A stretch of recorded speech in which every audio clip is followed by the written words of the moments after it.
Yo.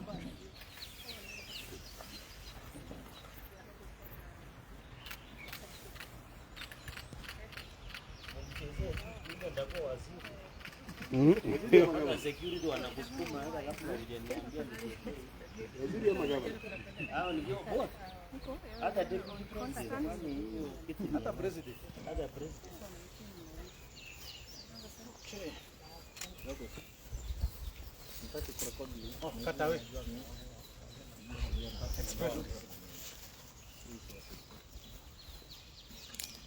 Unachukua video.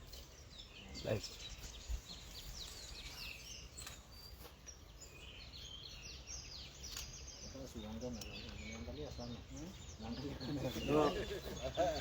Joke nao ongea nao kidogo kidogo kama bado wanachukua. Just be brief, like 5 to 10 minutes, just a brief comment on the current affairs in the country. So just brief with the not available.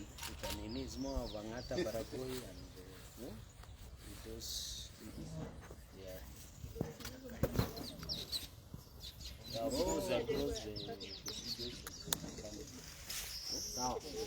Across generally the homeland security. Maybe I can just close it with a comment towards the tail end. Ama? Naanza na nyumbani kwanza. So thank you very much, and thank you for accepting the invitation.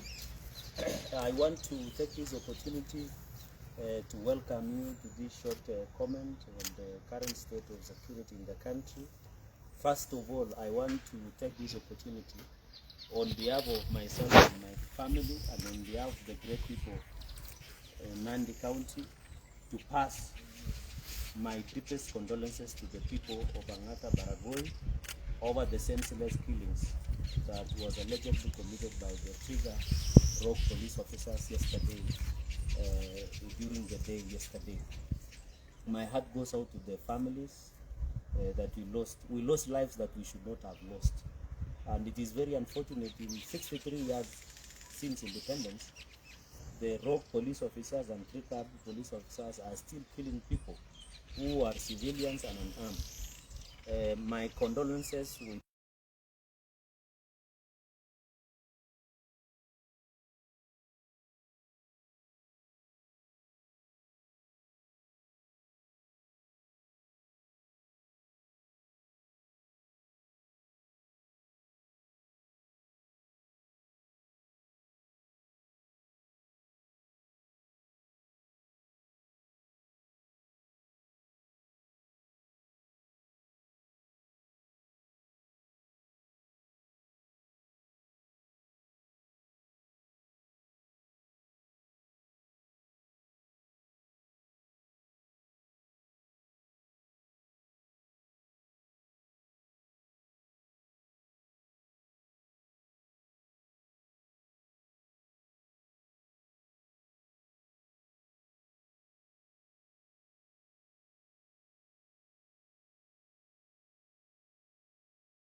have better methods and ways of controlling or restraining unarmed civilians. I believe the training of the police, we need to look at the curriculum of the police in this country. They have better ways of restraining a mob or even unarmed civilians, like what happened in ANGAKA, BARRIKOI.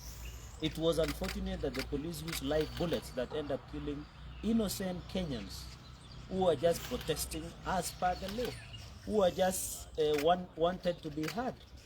It is very unfortunate that in this case of land dispute, lives had to be lost, and yet there are other mechanisms that can be done to ensure that justice is achieved.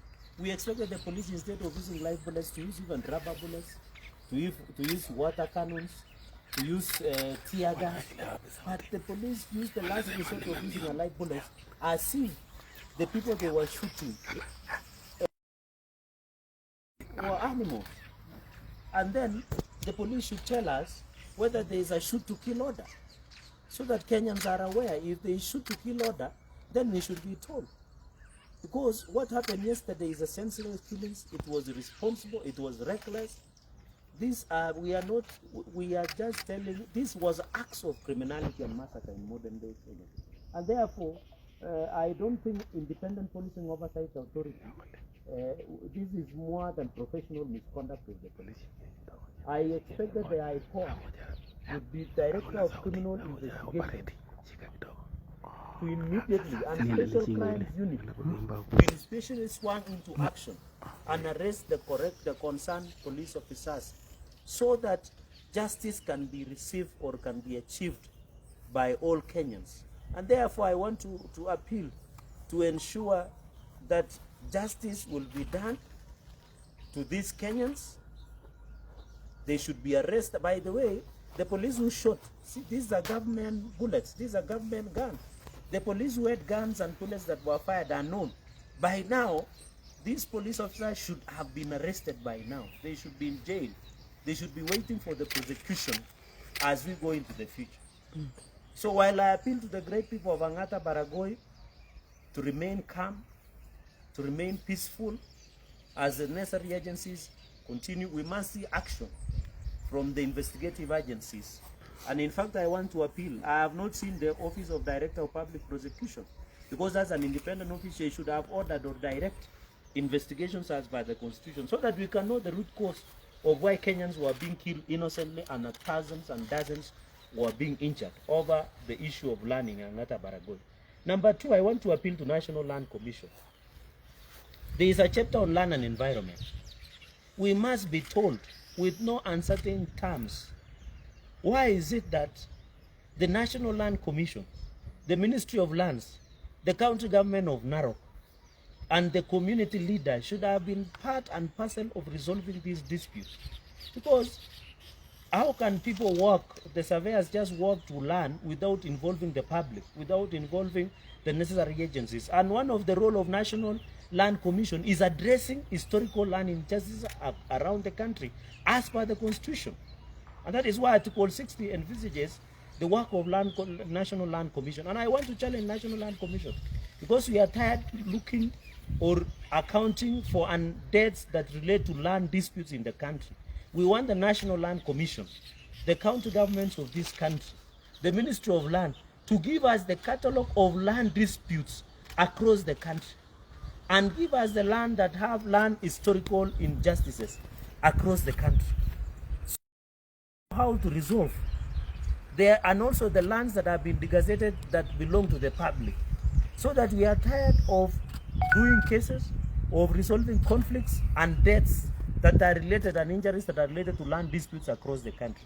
So National Land Commission must be put on notice. I want also to challenge the judiciary through the Environment, Land and Environment Court to ensure that in any case they must come out and ensure that on this aspect of Angata BARRIKOI and many other across the country, they must tell us what is the status of land historical injustices. Even here in Nandi and across the country, we have similar cases that should and must be addressed by National Land Commission.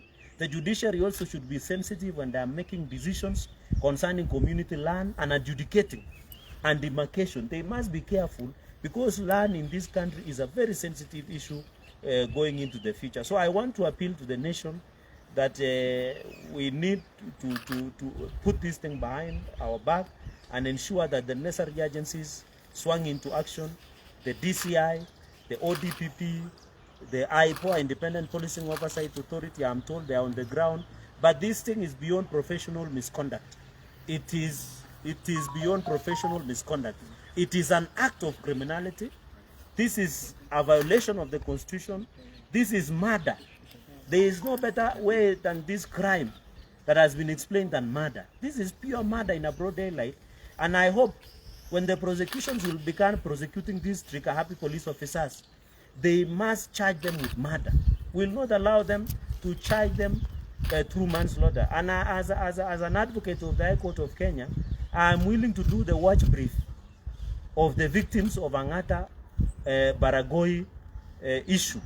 I am ready to do the watch brief so that it becomes, we get justice for these people. We want justice for the people who have lost their fathers, their sons, their daughters.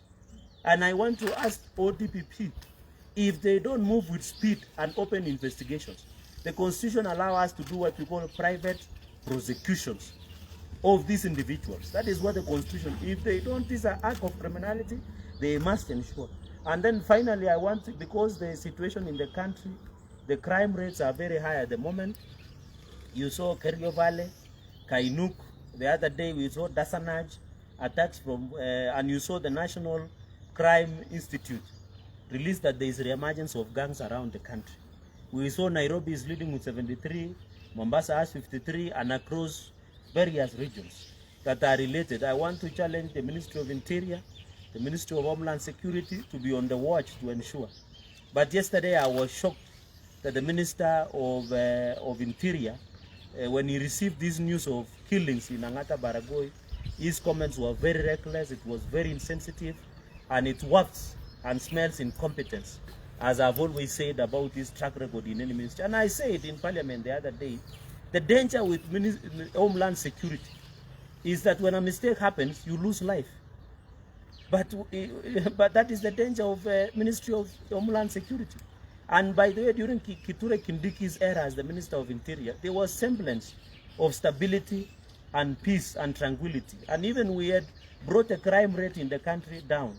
So when you see our old minister yesterday, after receiving this news, making reckless comments, insensitive comments, and incompetent comments, and I say that, you know, this ministry is very sensitive, the docket is very sensitive, and we need people who are sober, people who are wise, who can run the ministry when they are alert and they know what should happen. We have seen here in Cherargei, we have seen people be killed in Tiati, we saw in Kainuk reemergence of gangs. We need somebody who can be sensitive to the situation. And you know, when you lose, you know, in Ministry of Interior, when lives are lost, you can't recover.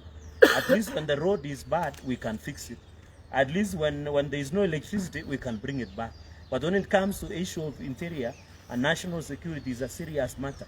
And therefore, we needed to ensure that the boots are on the ground.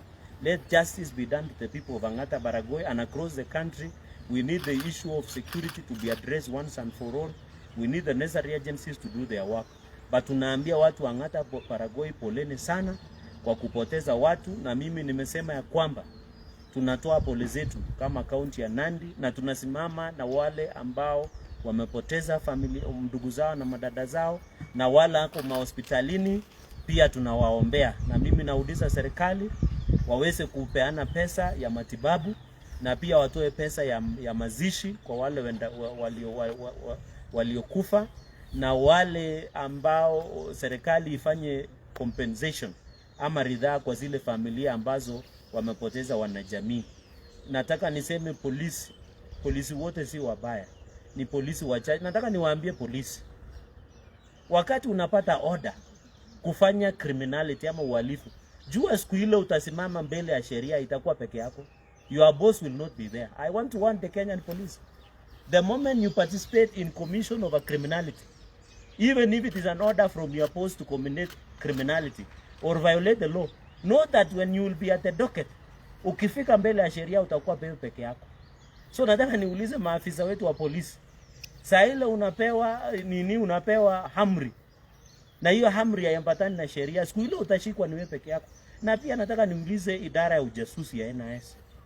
By the time hao watu maafisa wa survey walienda ground, hawa NIS walikuwa wanafanya nini? Wasijue kulikuwa na hali ya mshike ndio wasizuia hao watu waende katika mashirika. So hiyo ndio tuna maswali wa Kenya wanauliza, because hizi vyombo vyote vya serikali tunawapea pesa katika bunge. Kwa mfano wale NIS tuliwaongezea 6 billion ndio wafanye kazi mzuri. So pia lazima watu waambie walifanya nini ndio hiyo mshike katika mashinani ilionekana kivipi. Lakini nataka niwaulize maafisa wa polisi wanafanya kazi mzuri, lakini nijua siku ile utakeuka ama utaharibu amri ya sheria ama ufuate amri ya mdosi wako ambaye ambatani na sheria, siku ile utashikwa peke yako. Na mimi nataka niambie TPP na wale DCI wafanye uchunguzi haraka, wale maafisa walifanya kitendo wafunguliwe mashtaka, Mimi kama wakili na wengine tutaungana kusaidia family kufanya ile watch brief, ndio haki itendeke kwa hizo jamii. Na mimi nauliza National Land Commission, Wizara ya Ardhi, County Government ya Narok na zile kaunti zote zetu, watuambie jinsi mwafaka ya kusuluhisha utata wa mashamba katika taifa letu la Kenya, ndio Wakenya wapate haki yao. Ile ilifanyika huko, na polisi pia najua tutatakana kuangalia curriculum. Na mimi nataka niseme ya kwamba hawa mapolisi wetu wafae kamera ile inaitwa body cam, ndio ikuwe rahisi tuchukue recording ya wale polisi. Wafae body cam, tulikuwa tumeweka pesa wafae body camera. Na pia polisi wawache kutumia ile live bullets, wangetumia hata rubber bullets, watumie maji. Ile maji tulikuwa kidogo ile ya protest ilikuwa imebaki mahali, watumie hiyo, ilikuwa na kala ya pink. Pia wanaweza tumia tear gas. By the time wana shoot ile shoot to kill, wakuwa wametumia hizi mbinu zote. Unapigaje risasi Mkenya mwenye hana kitu kwa mkono? You know, we need to be fair in this country. Na hii ni miaka 63 baada ya uhuru. Na ndio maana hata jana wakati niliona waziri wa ndani, baada ya kusema pole na kusema wizara yake itachukua hatua, anaongea kimadharau na ili watu wamekufa. Sisi hatutakufa. Na nilikuwa nimesema kule bungeni, wakati mtu ukifanya makosa katika wizara ya masuala ya ndani, maisha inapotea ambayo itapatikana. Ile vitu zingine tunaweza rudisha, lakini maisha ikichapotea hatuwezi. So tutake pia mtu akuwe na madharau, aongee vibaya kuhusu wale watu wamekufa. Hata kama wananchi walikuwa wamefanya makosa, polisi hawakuwa na sababu yote ya kuwapiga risasi kuwaua. Kuna sheria, kuna kushikwa, kuna kutia. Mbona wakushikwa wawekwe ndani na wafunguliwe sheria? Asanteni sana. BBC. Mimi nataka kuhusu, nimeona